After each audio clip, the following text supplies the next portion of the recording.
저는 이 시간 주 안에 서라라는 제목으로 하나님 말씀을 증거하려고 합니다. 바울은 빌립보서 3장 마지막 부분에서 빌립보 교회 성도들에게 눈물로 권면을 했습니다. 그 권면을 했던 내용은 그리스도의 십자가의 원수로 살면 안 된다는 것입니다. 우리의 시민권이 하늘에 있기 때문에 하늘로부터 다시 오실 그 예수 그리스도를 기다리면서 살아야 된다고 권면을 한 것입니다. 바울 사도가 눈물을 흘리면서 권면했다는 것을 통해서 바울 사도가 빌립보 교회 성도들을 얼마나 사랑하고 있었는지를 우리가 짐작할 수 있었습니다.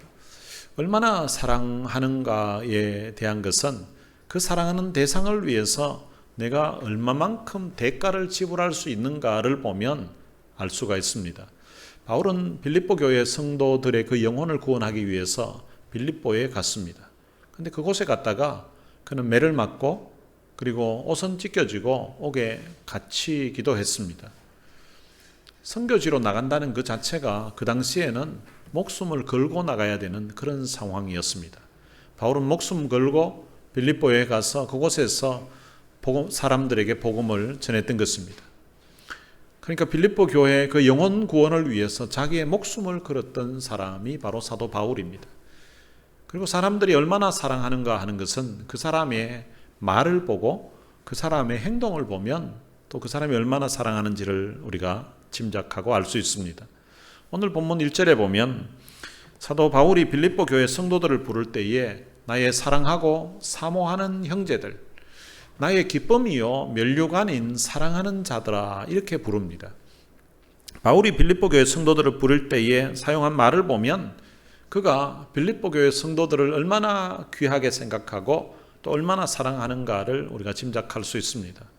바울은 빌립보서 1장에서도 빌립보 교회 그 성도들을 자기가 어떻게 생각하고 있는지 또 얼마나 사랑하고 있는지에 대해서 말로 표현을 했습니다.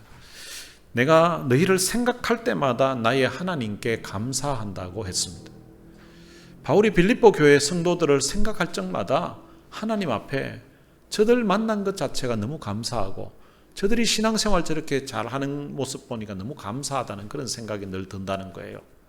여러분, 누군가 여러분들에게 내가 당신을 생각할 때마다 내가 참 하나님 앞에 너무 감사한다고, 당신 만난 것이 참 하나님의 은혜고 당신하고 이렇게 지내게 된 것이, 알고 지내는 것이 참 하나님이 내 인생에 주신 복이라고 생각한다고, 그래 당신 생각하면 하나님 앞에 너무 감사하다는 이런 말을 하면 그 말 들으면 사람이 참 행복하고 좋을 것 같아요.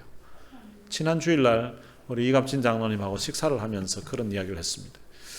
우리 교회 이 건물을 사게 된 게 장로님이 이 건물 사자고 이야기 안 했으면 제가 이거 살라고 생각을 못 했습니다. 그냥 장로님이 그때 사자고 해가지고 그때 이제 이 건물을 사게 된 거예요. 그래서 장로님 생각할 적마다 참 이 건물 장로님 덕분에 이래 사게 돼서 너무 참 감사하게 생각한다는 그런 말씀을 드렸습니다. 누군가 날 생각할 적마다 좋은 일이 생각이 나고 하나님께 참 감사한 일이 생각나면 너무 참 행복한 일 아니겠습니까? 거기에다가 바울은 간구할 때마다 너희 무리를 위하여 기쁨으로 항상 간구한다고 했습니다. 이 간구라는 것은 기도를 말합니다. 바울은 빌립보 교회 성도들을 위해서 기도할 때마다 하나님 앞에 기쁨으로 항상 기도한다는 것입니다. 여러분, 누군가 나를 위해서 매일 기도해 주는 사람이 있다면 그게 얼마나 든든한 힘이 되는지 모릅니다. 23년 전에 불신자 한 가정 전도해서 교회를 개척할 때에, 지금은 천국에 가셨습니다마는 저희 삼촌인 서철교 목사님이 저를 위해서 늘 한국에서 새벽마다 또 저녁에 기도할 적마다 저를 위해서 기도하겠다고 하셨습니다. 그리고 또 저희 어머니가 기도하신다고 하셨습니다. 이렇게 누군가 나를 위해서, 우리 교회를 위해서 기도해 주는 사람이 있다는 그 자체가 아주 마음이 참 든든하고 큰 힘이 되었습니다. 또 우리 장로님들이나 우리 성도들이 저를 위해서 기도해 줄 때에 얼마나 참 은혜가 되고 얼마나 큰 힘이 되는지 모릅니다. 그런데 나를 위해서 누군가 기도를 해준다는 그 사실만 해도 너무 감사한 일인데, 나를 위해서 기도할 적마다 마음에 기쁨이 있고 정말 기쁨으로 축복하면서 그런 기도가 나온다면, 그런 기도가 나온다는 소식을 듣게 되면 얼마나 참 행복하겠습니까? 거기에다가 사도 바울은 너희가 내 마음에 있다라고 이렇게 고백했습니다. 바울이 빌립보 교회 성도들을 늘 마음에 품고 그렇게 산다는 거예요. 여러분, 누군가 늘 날 생각하고 있고 이러면 얼마나 좋겠습니까? 제가 전화로나 이런 이메일이나 또 이런 상담을 할 때 있는데 어떤 분들이 전화가 와가지고 이런 이야기를 합니다. 목사님, 답답한 일이 생기면 늘 목사님 생각이 난다 하는 거예요. 다음부터는 좋은 일이 생길 때도 날 생각하시라고. 힘든 일이 있을 때만 날 자꾸 그러지 말고 좋은 일이 있을 때도 좀 날 좀 생각하고 나인데도 이야기해 주시라고 이런 말을 했는데요.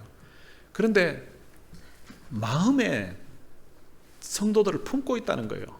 빌립보 교회 성도들이 들으면 얼마나 참 마음에 참 기쁨이 있고 그 참 엄청난 영향력을 끼치고 자기들에게 복음을 전해 주었고 그 시대에 탁월한 그런 목회자요 선교사인 사도 바울이 자기들을 마음에 품고 있다고 하면 얼마나 참 가슴 설레는 일이겠습니까? 거기에다가 사도 바울은 내가 예수 그리스도의 심장으로 너희 무리를 얼마나 사모하는지 하나님이 내 증인이시다라고 이런 고백을 했습니다. 그럼 바울이 예수 그리스도의 심장으로 빌립보 교회 성도들을 사모한다고 고백을 했습니다. 아니, 도대체 얼마나 사랑했으면 그냥 사랑한다고 해도 될 건데 예수 그리스도의 심장으로 사모한다라고 이런 고백을 했을까요? 십자가에 자신의 심장, 자신의 목숨을 내어주셨던 그 예수 그리스도의 심장으로 사도 바울이 바로 예수님이 자기를 사랑해 줬던 것처럼 자기도 그 예수 그리스도의 심장으로 빌립보 교회 성도들을 사랑하고 있다는 고백을 한 것입니다. 오늘 본문에서는 그들을 향하여서 나의 기쁨이요 나의 면류관인 사랑하는 자들아 이렇게 부르고 있습니다. 우리 옛날에 우리 부모님 한국에 사셨던 분 보면 자식 부를 때도 야 이 화상아 하고 이 썩을 거삭 하고 이 빌어먹을 자식 하면서 자기 자식인데도 이렇게 부르는 사람이 있어요. 어떤 사람은 남편 부를 때요, 남편 부를 때도 야 이 인간아 하고 막 이렇게 부르는 사람이 있습니다. 그런데 나의 기쁨이요 나의 면류관인 사랑하는 자들아 이렇게 부르고 있습니다. 이 빌립보 교회 성도들이 바울에게 있어서는 기쁨이었습니다. 누군가 나를 생각하면 기분이 우울하다가도 날 생각하면 기분이 좋아지고 날 생각하면 참 감사가 일어난다는 그런 말을 듣게 되면 얼마나 행복한 일이겠습니까? 기쁨이 생기는 정도가 아니라 나의 면류관이라고 이렇게 표현을 합니다. 이 면류관이라는 것은 그 당시 운동 경기에서 승리자에게 주었던 그런 월계관을 의미하는 것입니다. 바울에게 있어서 빌립보 교회 교인들이 예수님을 믿고 신앙생활하고 또 바울이 선교하는 그 일에 함께 기도하면서 물질적으로도 동참하고 하는 이런 모습이 바울에게는 성도들의 그 모습들 생각하면 너무 기쁜 거예요. 거기에다가 그들 모습 자체가 그렇게 신앙생활하는 삶이 사도 바울이 하나님 앞에 가면 하나님 앞에서 받을 면류관이라고 생각했던 것입니다. 그리고 나의 사랑하는 자들아 이렇게 부릅니다. 바울은 1장에서부터 틈나는 대로 구구절절히 빌립보 교회 성도들을 향하여서 내가 너희를 생각하고 있고 그리고 너희를 사랑하고 있다고 이렇게 표현을 하고 있는 것입니다. 사도 바울이 빌립보 교회 성도들을 부르는 이런 호칭, 이런 수식어만 보아도 그들을 얼마나 귀하게 여기고 얼마나 사랑하는지를 우리가 알 수 있을 것 같습니다. 이 빌립보서는 사도 바울이 로마 감옥에 갇혀 있을 때에 쓴 글입니다. 빌립보 교회는 감옥에 갇혀 있는 바울에게 기쁨을 준 교회였습니다. 사도 바울에게 있어서 이 빌립보 교회는 기쁨이요, 자기의 면류관이요, 그리고 자랑거리였습니다. 이 빌립보 교회는 정말 좋은 교회입니다. 그런데 이렇게 좋은 교회임에도 불구하고 그 교회 안에 어려운 일이 없었던 것은 아닙니다. 빌립보서를 보면 몇 가지 이 교회 안에 어려운 일이 있었음을 우리가 알 수 있습니다. 빌립보서 1장과 2장에 보면 성도들 사이에 같은 마음을 품지 못하는, 마음이 하나가 되지 못하는 그런 문제가 있음을 알 수가 있습니다. 그리고 1장 28절에서는 빌립보 교회를 대적하는 그런 사람들이 있었습니다. 그래서 사도 바울은 무슨 일에든지 대적하는 자들 때문에 두려워하지 아니하는 이 일을 듣고자 함이라. 빌립보 교회 성도들을, 교회를 대적하는 사람이 있어서 그것 때문에 성도들 중에는 믿음이 연약한 사람들은 두려워하고 있었던 것입니다. 그리고 빌립보서 3장 2절과 3절에는 개들로 표현한 행악자들이 있었습니다.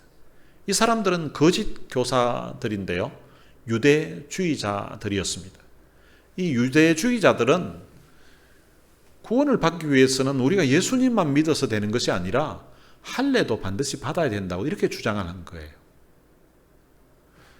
이런 사람들이 그들 주변에서 성도들의 믿음을 흔들고 잘못된 복음을 전하고 있었던 것입니다. 거기에다가 3장 18절에 보면 빌립보 교회 안에는 여러 사람이 그리스도의 십자가의 원수로 행한다고 그렇게 말을 하고 있습니다. 교회는 다니는데, 다른 사람들이 보기에는 교인처럼 보이는데, 그런데 실제 그들의 삶을 보면 옳은 믿음이 아닌 거예요. 그리스도의 십자가의 원수로 행하면서 살아간다는 것입니다. 사도 바울은 이들을 향하여서 그들의 마침은 멸망이라고 그렇게 알려주었습니다.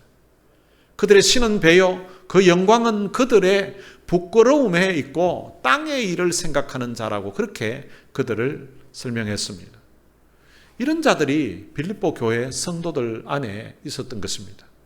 사도 바울은 이 빌립보 교회 성도들에게 오늘 본문에서 이와 같이 주 안에 서라고 권면하고 있습니다. 이 주 안에 서라는 말은 주 안에서 흔들리지 말고 굳게 서 있으라는 것입니다. 이 서라는 이 단어는 그 당시 로마 군인들이 주로 사용하던 단어입니다. 로마 시대 때 전쟁을 할 때 보면 이 군사들이 큰 방패, 자기 키보다도 더 큰 그런 방패를 가지고서 대열에 맞춰서 적군과 싸우기 위해서 서 있습니다. 그때 이 군사 한 사람 한 사람은 그 방패를 가지고 자기가 있는 그 위치의 자리에서 서 있어야 되는 것입니다. 만약에 어떤 군사가 두려워서 그 자리를 지키지 않고 물러가게 되면 거기에 이제 진영이 깨어져서 틈이 생기는 거예요. 그 한 사람 때문에 틈이 생겨서 적군들이 그곳으로 공격해서 들어오게 되는 것입니다.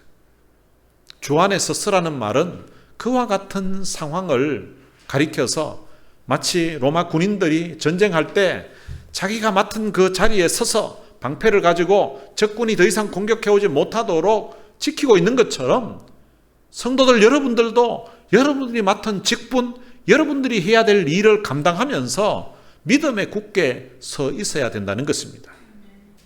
교회 목사는 목사로서, 장로는 장로로서, 권사는 권사로서, 찬양팀은 찬양팀으로서, 교사는 교사로서 자기들에게 맡겨주신 그 위치, 자기가 해야 될 일, 사명이 있는데 그것을 믿음으로 감당하면서 굳건하게 서 있으라고 그렇게 권면하고 있는 것입니다. 근데 주 안에서 서라고 했는데 어떻게 하면 우리가 주 안에 설 수가 있을까요? 1절에 보면 이와 같이 주 안에 서라고 그렇게 말씀하고 있습니다. 이와 같이, 그러니까 그냥 서는 게 아니라 이와 같이 서라고 하는데 이 이와 같이에 해당되는 내용이 무엇인가 하면 오늘 본문 2절부터 해서 9절까지 있는 내용이 사도 바울이 이와 같은 모습으로 서야 된다고 설명하는 것입니다. 오늘 그 중에서 오늘 2절과 3절에 있는 내용을 살펴보면서 함께 은혜를 나누고자 합니다. 이와 같이 주 안에 서기 위해서 주신 사도 바울의 첫 번째 말씀은 무엇인가 하면 주 안에서 같은 마음을 품으라는 것입니다. 오늘 이 본문 말씀은 교회가 하나 되지 못하는 그런 문제를 다루고 있습니다. 바울 사도는 빌립보 교회 성도들을 권면하는 중에 오늘 본문 2절에서 요디아와 순두계라는 사람에게 개인적으로 권면을 하고 있습니다. 오늘 본문 2절에 보면 내가 요디아를 권하고 순두계를 권하노니 주 안에서 같은 마음을 품으라 라고 말합니다. 그런데 내가 요디아를 권하고 순두계를 권하노니 이렇게 표현했는데요. 일반적으로 글을 쓰는 사람이 요디아를 권하고 순두개를 권한다, 이런 식으로 표현하지 않습니다. 어떻게 써야 되는가 하면 내가 요디아와 순두개를 권하노니, 이렇게 써야 문법상으로 맞습니다. 그런데 사도 바울은 내가 요디아를 권하고 순두개를 권하노니 라고 이렇게 썼습니다. 바울이 보통 글을 쓸 때 쓰지 않는 방법으로 이렇게 동사를 2번씩이나 넣어서 쓰는 이유는 강조하기 위해서 쓴 것입니다. 그러니까 이 말씀의 의미는 내가 요디아에게 간절히 권하고 내가 순두개에게 간절히 권한다는 그런 뜻입니다. 사도 바울은 이들에게 주 안에서 같은 마음을 품어라 라고 그렇게 권하고 있습니다. 3절에 보면 이 여인들에 대해서 설명을 합니다. 이들은 바울과 함께 복음에 힘쓰던 여인들이라고 그렇게 표현을 해놓았습니다. 요디아와 이 순두개, 이 두 여인은 빌립보 교회 안에서 바울과 함께 복음을 위해서 열심히 일하던 그런 자매들이었습니다. 그런데 이들은 같은 마음을 품지 못하고 두 사람이 하나가 되지 못했던 것입니다. 예수님은 십자가의 죽음을 눈앞에 두고서 앞으로 예수 그리스도를 믿고 그의 제자가 될 그런 성도들을 위해서 기도하면서 그들이 하나가 되게 해달라고 기도를 했습니다. 요한복음 17장 21절에 그 기도가 있는데요. 아버지여, 아버지께서 내 안에, 내가 아버지 안에 있는 것 같이 그들도 다 하나가 되어 우리 안에 있게 하사 세상으로 아버지께서 나를 보내신 것을 믿게 하옵소서. 예수 믿는 성도들이 교회가 하나가 되는 것은 주님의 간절한 바람이었습니다. 이렇게 우리가 하나가 될 때에 세상 사는 사람들이 저들이 바로 예수 믿는 사람이구나, 하나님께서 보내신 사람이구나, 이런 걸 알게 된다는 것입니다. 이렇게 같은 마음을 품고 하나가 되려고 하면 어떻게 하면 하나가 될 수 있는가? 거기에 대해서 사도 바울은 빌립보서 2장에서 이미 설명을 했습니다. 너희 안에 이 마음을 품어라. 곧 그리스도 예수의 마음이니. 오늘 우리가 같은 마음을 품으려고 하면 우리 마음 가지고 되는 것이 아니라 우리가 모두 각자가 예수 그리스도의 마음을 품을 때에 우리가 같은 마음을 품게 된다는 것입니다. 목사 마음 따라서 하나가 되는 것이 아니고 장로 마음 따라서 하나가 되는 것이 아니라 목사도 예수님의 마음을 품고 장로도 예수님 마음을 품고 권사도 예수님 마음을 품고 모든 성도들이 다 예수님의 마음을 품게 되면 교회가 하나가 된다는 것입니다. 그 예수님은 그는 근본 하나님의 본체시나 하나님과 동등됨을 취할 것으로 여기지 아니하셨다라고 그렇게 말씀하고 있습니다. 예수님은 하나님과 동등되신 분이었는데 그런데 하나님과 동등됨을 취할 것으로 여기지 아니하시고 오히려 자기를 비워 종의 형체를 가지사 사람들과 같이 되셨다라고 그렇게 말씀하고 있습니다. 예수님은 전능하신 하나님이십니다. 골로새서에 보면 모든 만물이 그로 말미암아 창조되었다라고 그렇게 말씀하고 있습니다. 그런데 예수님은 자기를 비웠다는 것입니다. 자기의 모든 권한, 모든 것 다 내려놓았다는 것입니다. 그리고 종의 형체를 가지사 사람들과 같이 되셨다는 것입니다. 사람의 모양으로 나타나서 자기를 낮추시고 죽기까지 복종하셨는데 그것이 바로 십자가의 죽음이라고 그렇게 했습니다. 창조주이신 그 주님이 피조물인 사람이 되는 정도로 끝난 것이 아니라 십자가에 죽기까지 낮아지셨다는 것입니다. 바로 이런 주님의 마음을 우리가 품고 살아야 우리가 하나가 될 수 있다라고 그렇게 말씀하신 것입니다. 사도 바울은 요디아와 순두개에게 주 안에서 같은 마음을 품어라 라고 그렇게 권면하고 있습니다. 예수님이 잡히시기 전에 제자들도 3년 동안 주님을 따라다녔는데 그런데 그들의 마음이 각각 다 달랐습니다. 같은 마음이 아니라 다른 마음을 품고 있었습니다. 제자들은 누가 큰 자인지에 대해서 서로 다투었습니다. 그들 사이에 일어난 문제로 끝나는 것이 아니라 이제 예수님과 같이 마지막 식사하는 자리가 되었는데, 그 집에서 식사를 하면 누군가 예수님의 발을 씻겨 드려야 되는 그 당시 풍습이 있었는데, 그 발을 씻기는 사람이 아무도 없었던 것입니다. 그 당시에는 집에서 식사를 하게 되면 이제 그 집에 있는 종이 손님의 발을 씻어 주었는데, 그런데 지금 예수님과 제자들이 모였으면 제자 중에 한 사람이 발을 씻겨 드려야 되는 그런 상황인데, 근데 이 발을 아무나 씻지 않고 집에 종들이 여러 명 있으면 그 중에서 서열 가장 낮은 종이 발을 씻기는 거예요. 근데 예수님의 제자들은 12명이 서로 다 자기가 크다고 지금 다투고 있었으니까 그 중에 자기가 서열이 가장 낮다고 생각하는 사람은 아무도 없었던 것입니다. 그래서 어느 누구도 예수님의 발을 씻어 드리지 않았습니다. 예수님이 저녁 잡수시던 자리에서 일어나셔서 허리에 수건을 두르시고 제자들의 발을 씻기기 시작했습니다.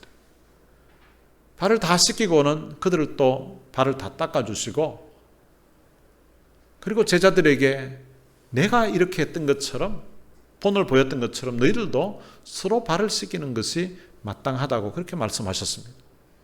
바울은 요디아와 순두계에게 바로 이런 예수님의 마음을 품고 살라고 권면하고 있는 것입니다. 사도 바울이 빌립보 교회 성도들에게 쓴 이 빌립보서라는 편지가 빌립보 교회에 전달이 되게 되면 이걸 성도들이 어떻게 읽었을까? 아마 우리처럼 이렇게 예배 드리는 날 성도들은 앉아있고 그 중에 한 사람이 지도자가 나와서, 장로님이나 누가 나와서 이제 바울이 보내신 이 서신을 읽어주었을 것입니다. 빌립보서 1장 그리고 2장 3장 읽을 때에 바울이 빌립보 교회 성도들을 늘 생각하고 있고 기도하고 있고 마음에 품고 있고 예수 그리스도의 심장으로 사모한다고 했을 때에 성도들이 자기들이 그 바울이 전해준 복음을 통하여서 예수 믿고 그 바울을 위해서 같이 기도하고, 그리고 옥에 갇힌 그 바울이 언제 돌아올지 참 안타까운 심정으로 기도하고 있었는데, 사도 바울에게 편지가 왔을 때에 온 성도들이 가슴 설레이면서 그 소리에 귀를 기울였을 것입니다. 3장까지만 해도 성도들이 마음에 깨닫기도 하고 또 감동도 있고 뉘우침도 있었을 것이라고 생각됩니다. 그런데 이제 4장에 와서 4장 2절을 읽을 때에 구체적으로 지금 빌립보 교회 성도들 중에 있는 요디아와 순두계라는 사람의 이름이 언급이 됩니다. 여러분, 만약에 여러분들이 지금 빌립보 교회 성도들이 예배를 드리는 가운데 지금 성경 말씀을 읽듯이 사도 바울의 그 말씀을 전하는데, 여러분이 만약에 요디아와 순두계라고 한번 생각하고 지금 편지를 읽고 있는데 갑자기 여러분들의 이름이 탁 불려진다고 한번 생각해 보세요. 지금 어떤 마음이 들까?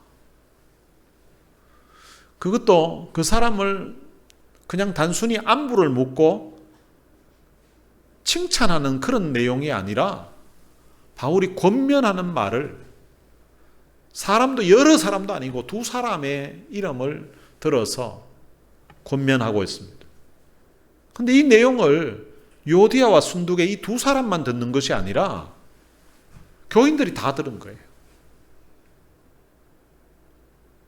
이 두 자매의 마음이 어땠을까요? 마음이 상할 수도 있습니다. 어떻게 사도 바울이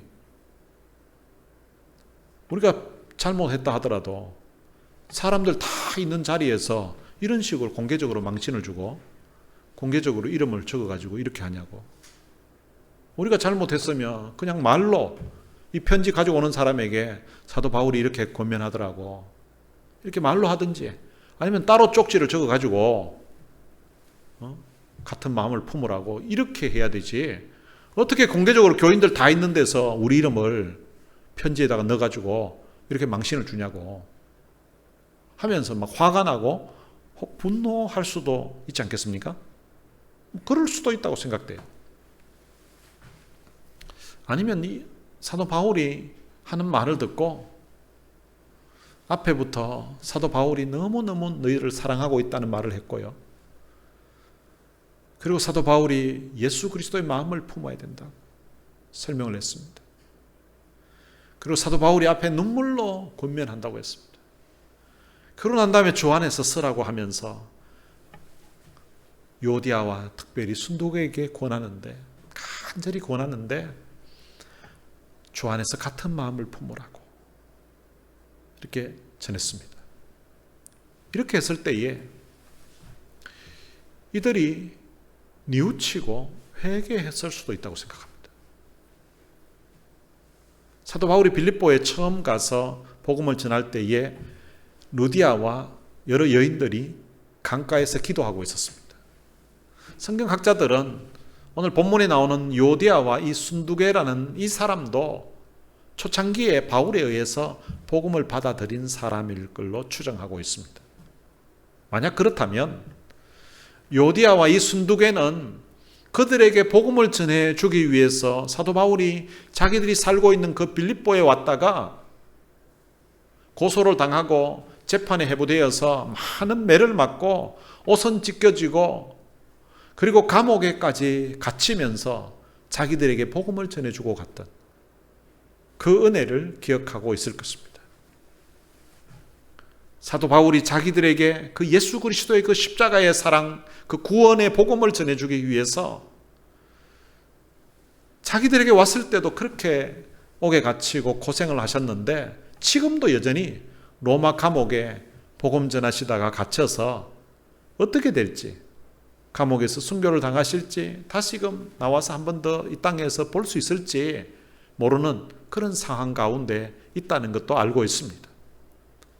그런 옥중에서 보내온 편지인데 그 편지에서 앞부분에 눈물로 권면한다고 하고 그 다음 또 자기들에게 주 안에서 서라고 하고 이와 같이 써야 되는데 같은 마음을 품으라고 그렇게 권면을 했습니다. 제 생각에는 이 요디아와 순두계 이 두 사람이 이 사도 바울이 하는 이 권면의 말씀을 듣고 뉘우쳤을 것 같아요. 그리고 회개했을 것 같아요. 내 마음이 좀 좁았어. 내가 조금만 좀 마음 너그럽게 했어도 됐는데 안 그래도 감옥에서 참 고생하시는 내가 존경하는 내가 사랑하는 사도 바울에게 나 때문에 더 마음에 무거운 짐을 들였구나. 저렇게 사도 바울이 눈물로 권면하고 이렇게 공개적으로 간절히 권한다고 하는데 내가 뉘우쳐야지, 내가 돌이켜야지 하고 아마 회개했을 것이라고 생각됩니다. 제 생각에는 요디아도 순두계도 그 편지를 앞에서 누가 읽어줬을 때에 성령께서 그 마음에 감동을 줘가지고 자기 이름이 불려질 때에 마음에 찔리고 뉘우쳐서 아마 그 자리에서 일어났을 것 같아요. 일어나서서 요디아는 순두계가 있는 곳을 보고 순두계는 요디아를 보면서 찾아가서 아마 이분들이 이 빌립보 교회 여집사님들일 것 같아요. 가서 순두계 집사님 미안해요. 내가 나이가 더 먹었고 한데 내가 참 너그럽지 못해서 그래요. 또 요디아 집사님 아니에요. 제가 잘못했어요. 하면서 서로 아마 부둥켜 안고 아마 울면서 화해했을 거라고 그렇게 짐작됩니다. 그래서 전 천국 가면 이 요디아하고 순두계 만나면 그때 어땠었는지 한번 물어보고 싶어요. 그때 두 분이 제가 짐작했던 대로 그때 참 부둥켜 안고 울면서 회개하면서 우리 앞으로 우리 잘해보자고 하면서 그랬는지 아니면 둘이 삐져가지고 시험 들어가지고 있는지 뭐 어땠는지 한번 물어보고 싶습니다. 이와 같이 주 안에서 서기 위해서는 같은 마음을 품어야 되는 거예요. 그리고 사도 바울이 주 안에 서기 위해서 두 번째 한 말씀은 도우라는 것입니다. 옆에 있는 지체들, 어려움에 처해 있는 사람들을 도우라고 합니다. 3절에 보면 또 참으로 나와 멍에를 같이 한 내게 구하노니 복음에 나와 함께 힘쓰던 저 여인들을 돕고 또한 글레멘더와 그 외에 나의 동력자들을 도우라. 그 이름들이 생명책에 있느니라. 사도 바울이 나와 멍에를 같이 한 자에게 부탁을 합니다. 이 나와 멍에를 같이 했다는 말은 이 빌립보 교회에서 사도 바울과 함께 동력했다는 그런 의미예요. 빌립보 교회의 리더 중에 한 사람이었을 것입니다. 아마 짐작하기는 빌립보 교회 아마 장로님쯤 될 것 같아요. 아니면 목회자거나. 사도 바울은 지금 빌립보 교회의 그 리더에게 말을 합니다. 복음에 나와 함께 힘쓰던 저 여인들을 도우라는 것입니다. 나와 함께 힘썼다는 말은 바울과 함께 고생을 했다는 그런 의미예요. 빌립보는 쉽게 복음을 전할 수 있는 그런 도시가 아닙니다. 그것은 사도 바울이 빌립보에 처음 복음을 전하러 갔을 때에 그가 복음을 전했다는 그 이유 때문에 고소당하고 그리고 매를 많이 맞고 옷은 찢겨지고 감옥에 갇혔던 것을 보면 우리가 짐작할 수 있습니다. 사도 바울이 처음 빌립보에 가서 복음을 전했을 때 바울과 실라는 매를 많이 맞고 이런 고생을 했습니다. 이런 고난을 받았던 고생을 했던 바울과 함께 복음을 위해서 힘썼던 사람이 바로 이 요디아와 순두개였다는 것입니다. 바울과 함께 힘을 썼다는 말은 바울과 함께 동력했다는 말입니다. 복음을 전하던 그 바울이 고난당한 모습을 가까이에서 보았고 복음 전하다가는 저런 일을 당할 수 있다는 것을 누구보다도 잘 아는 사람이 그들이 받은 은혜가 너무 커서 그들이 하나님께 받은 사랑이 너무 커서 그 일을 기쁨으로 감당했던 사람, 그 사람이 바로 요디아와 순두개라는 사람입니다. 사람이 무슨 일을 잘 하다가도요, 때로는 실수할 수도 있고 때로는 넘어질 수도 있습니다. 여러분, 때로는 목사도 실수도 할 수 있고 장로도 실수할 수 있고요, 목사도 넘어질 수도 있고 장로도 넘어질 수도 있어요. 누구나 다 넘어질 수 있습니다. 왜냐하면 사람이기 때문에 그렇습니다. 연약한 존재이기 때문에 그렇습니다. 그때 옆에서 격려해주고 도와줄 사람이 필요합니다. 그래서 바울은 빌립보 교회의 이 리더로 해당되는 이분에게 두 여인을 도와주라고 합니다. 한때 주를 위해서 정말 열심히 일했던 사람인데, 복음을 위해서 고생할 것 각오하고 함께 바울과 동력했던 사람인데, 지금 별것 아닌 일로 마음의 시험이 되어서 지금 오히려 교회의 시험거리가 되어 있는 이 사람들을 도와주라는 것입니다. 그리고 또한 글레멘더와 그 외에 나의 동력자들을 도우라고 합니다. 그 이름들이 생명책에 있다는 것입니다.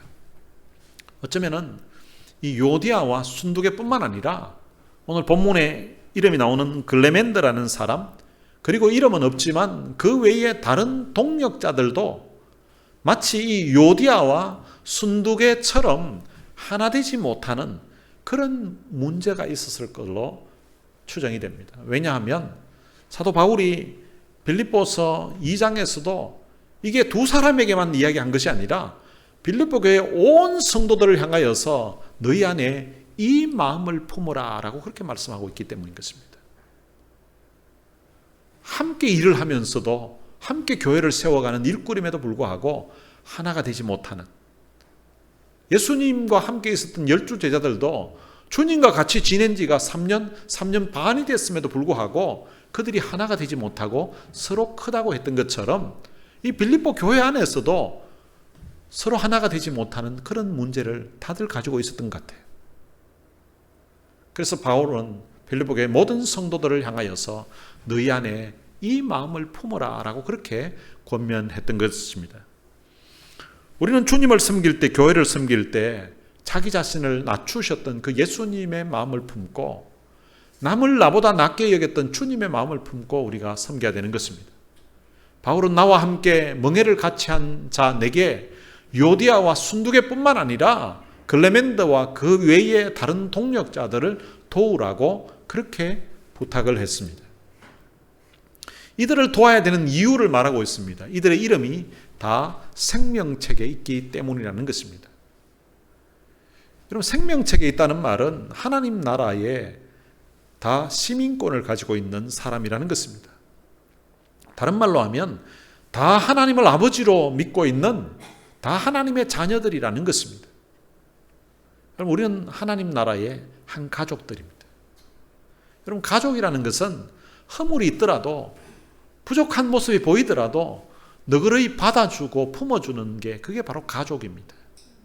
혹시 신앙생활 하다가 성도들 중에 허물이 보이고 혹시 부족한 부분이 보인다 할지라도 동생이니까 언니도 그렇게 실수할 수 있지, 형님도 뭐 연세 드셨으니까 혹시 실수할 수 있지, 이거 동생이 아직 철이 없었어, 이렇게 너그러운 마음으로 이해하고 받아줄 수 있게 되시기를 바랍니다.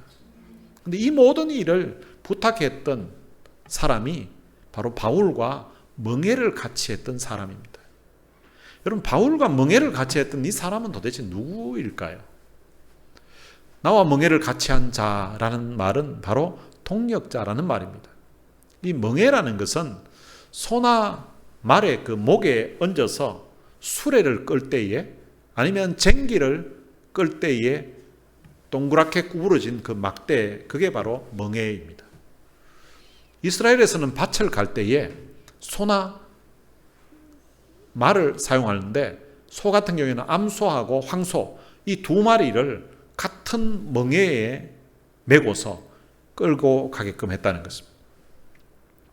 근데 이 같은 멍에를 메고서 끌려고 하면 이 두 마리가 보조가 맞아야 됩니다. 우리 혹시 어릴 적에 학교에서 운동회 할 때 2인 삼각, 또 교회에서도 우리 들어 한 적이 있었는데요. 2인 삼각 할 때 이렇게 발을 맞춰서 이렇게 가야 되잖아요. 그럼 그것도 사실 쉽지 않잖아요. 근데 이게 짐승이 이게 보조를 맞춰서 이렇게 가기가 쉬운 일이 아니에요. 그래서 이 멍에를 같이 한 자라는 말은 일반적으로는 부부간을 표현할 때에 멍에를 같이 했다고 이렇게 표현한다고 합니다. 근데 사도 바울 같은 경우에는 결혼을 하지 않았으니까, 부인이 없으니까 아마 마치 부부같이 가까운, 그렇게 마음이 맞는 동역했던 사람이라고 표현한 것 같습니다. 멍에를 같이 한 사람이 도대체 누구일까? 성경학자들마다 이 사람에 대해서 이름이 없으니까 아마 이런 사람 아닐까 추정하는 사람들이 있습니다. 어떤 사람은 아마 디모데일 거라고, 바울을 참 아버지같이 따르면서 이 빌립보서 안에도 디모데에 대해서 소개를 하고 또 그곳에 이제 목회자로 파송을 하니까 아마 이 디모데일 거라고 이렇게 주장하는 사람이 있습니다. 또 어떤 사람은 에바브로디도가 바울이 감옥에 있을 때에 왔고 또 이제 다시 빌립보 교회로 파송을 합니다. 그러면서 에바브로디도를 말하는데 아마 이 에바브로디도를 말하는 것일 것이라고 이렇게 주장하는 사람도 있습니다. 또 어떤 사람은 바울 곁에 늘 함께 다녔던 아마 누가일 거라고 이렇게 주장하는 사람도 있고, 또 어떤 사람은 아마 빌립보 교회 장로님일 거라고, 빌립보 교회에 있었던 장로님 중에 아마 한 분일 거라고 이렇게 주장하는 사람도 있습니다. 또 어떤 사람은 아마 이 루디아일 거라고, 루디아가 도와줬을 거라고 이렇게 이야기하는 사람도 있고, 어떤 사람은 빌립보에 가서 같이 고생하고 매도 맞고 감옥에 갇혔던 아마 실라일 거라고 이렇게 주장하는 사람도 있고요. 또 어떤 사람은 이 요디아하고 순두계 이 사람들 남편일 거라고 이렇게 주장하는 사람도 있습니다. 누군지는 성경에 기록되어 있지 않기 때문에 알 수는 없습니다. 이분도 누군지 천국에 가면 한번 찾아보고 싶습니다. 이 사람의 이름이 성경에 나오지 않습니다. 이 사람은 이름은 나오지 않지만 바울이 신뢰했던 사람입니다. 바울이 이 일을 부탁하면 누구보다도 이 일을 잘 감당할 수 있는 그런 사람이었습니다.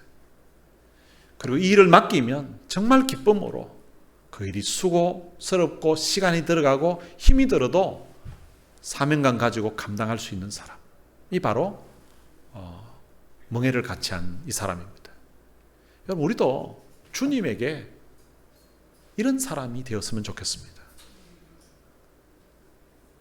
주님이 어떤 일을 하고 싶을 때에 내가 이 사람에게 맡기면 주님이 너 일 좀 해라고 말씀하시면은 예, 알겠습니다. 제가 최선을 다해서 그 일 해보겠습니다. 라고 말하는 그런 사람이 오늘 여러분 되시기를 바랍니다. 주님이 하시고 싶은 일이 있을 때에 우리들에게 야, 이 일 좀 해봐라고 알려주시는 방법이 여러 개 있습니다. 어떤 때는 우리가 이렇게 예배를 드릴 때에, 특별히 이렇게 말씀을 들을 때에 우리의 마음에 감동이 들 때가 있습니다. 아, 나도 저렇게 한번 해봐야 되겠다. 저렇게 한번 살아봐야 되겠다.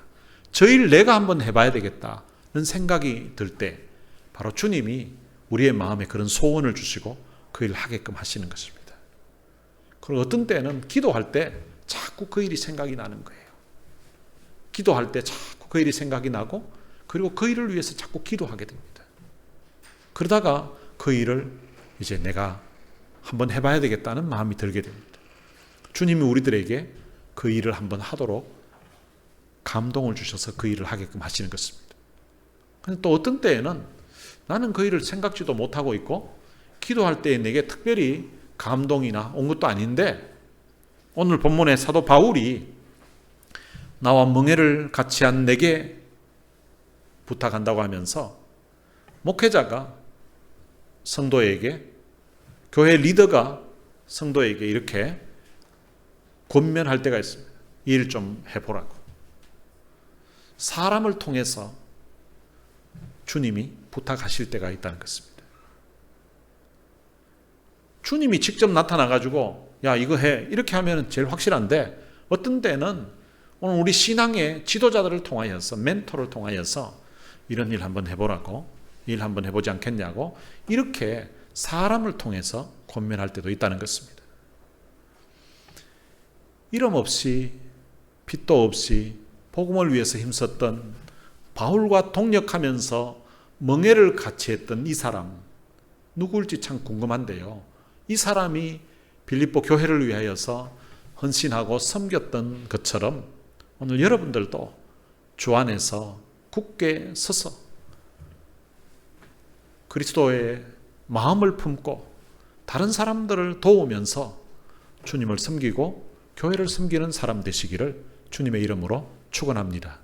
오늘 들은 말씀 생각하면서 찬양을 같이 한 곡 부르겠습니다. 이름 없이 빛도 없이라는 찬양입니다. 하나님을 따른다는 것이 너무 힘들고 고통의 길이라 해도 그 가사의 의미를 한번 생각해 보면서 어쩌면 이름도 없이 빛도 없이 사람들에게 알려지지 않는 그런 존재로 산다 할지라도 주님께 받은 그 사명, 주님이 믿고 맡길 수 있는 사람, 그런 사람 되고 싶습니다 라는 그런 마음을 가지고서 이 찬양 함께 불렀으면 좋겠습니다.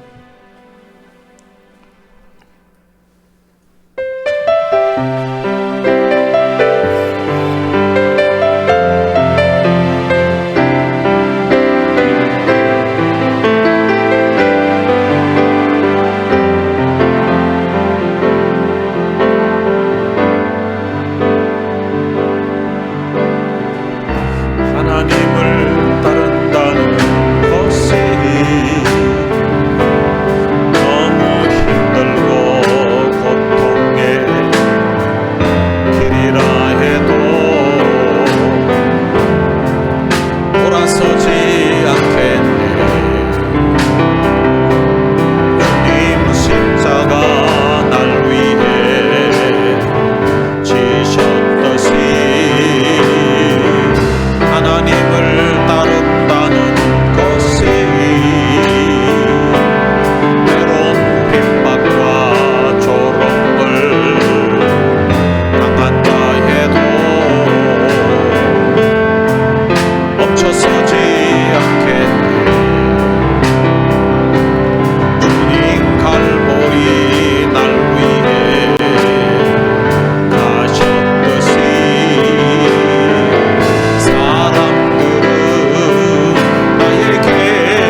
들은 말씀 생각하면서 이 시간 같이 한번 기도했으면 좋겠습니다.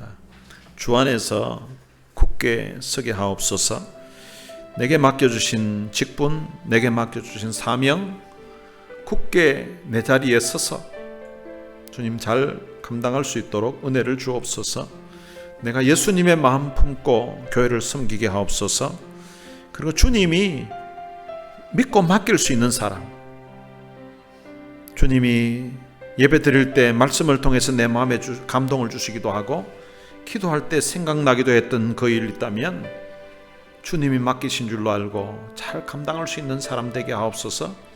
때로는 내가 뭘 해야 될지 정확하게 알지 못할 때에 주님이 바울을 통해서 나와 멍에를 같이 한 그 사람에게 부탁하고 있는 것처럼 교회의 목회자를 통하여서, 지도자를 통하여서 무슨 일을 맡길 때에 하나님 그 일 주님이 내게 맡겨주신 일인 줄 알고 잘 감당하는 하나님의 사람 되게 하옵소서.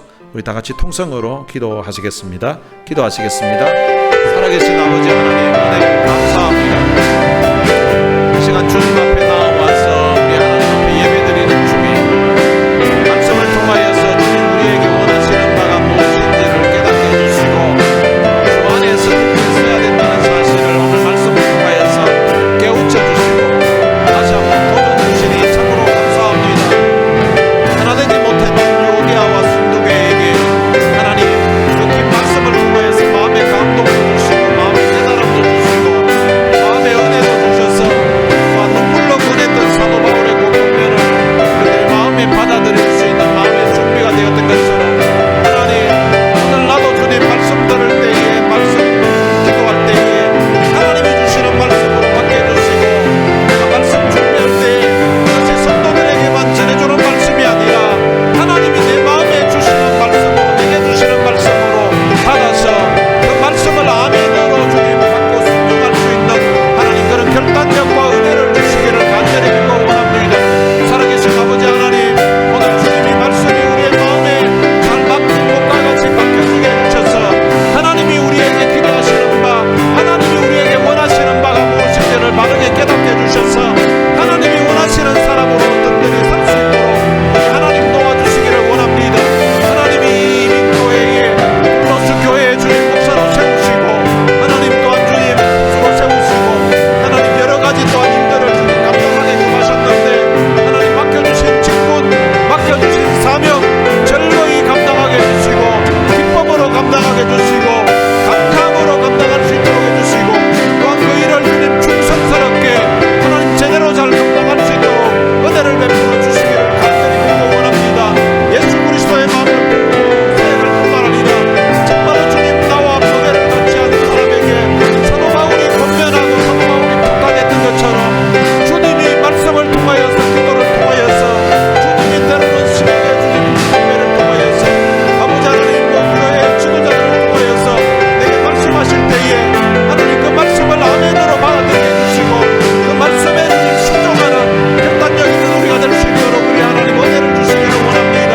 하나님 저희들을 이 플러스 교회에 보내셔서 하나님 이 교회 목사로, 이 교회 장로로, 이 교회 전도사로, 권사로, 집사로, 하나님 반주자로, 주님 찬양팀으로, 하나님 참여한 주님 영상팀으로 여러 모양으로 하나님 우리들에게 주님 직분을 주시고 하나님 우리에게 사명을 주셨는데 하나님이여 하나님이여 이 직분 우리가 잘 감당할 수 있도록 우리 하나님이 은혜를 주시고 하나님이 이 직분을 잘 감당하고 이 사명 잘 감당해서 정말로 주 안에서 분들이 설 수 있도록 우리 하나님 은혜를 주시기를 원합니다.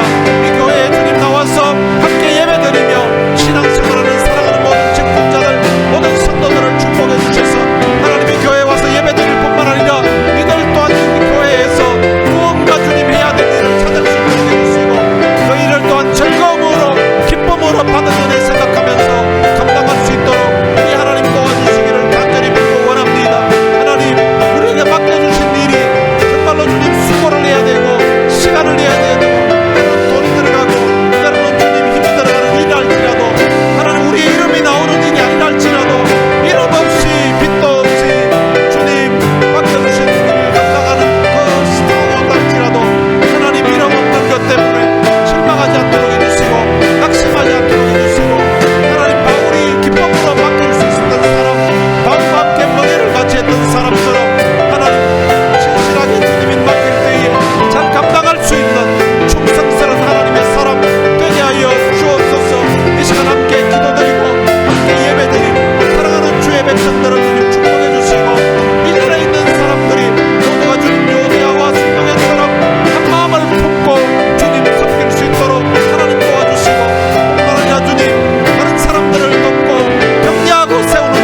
살아계신 아버지 하나님, 은혜를 감사합니다.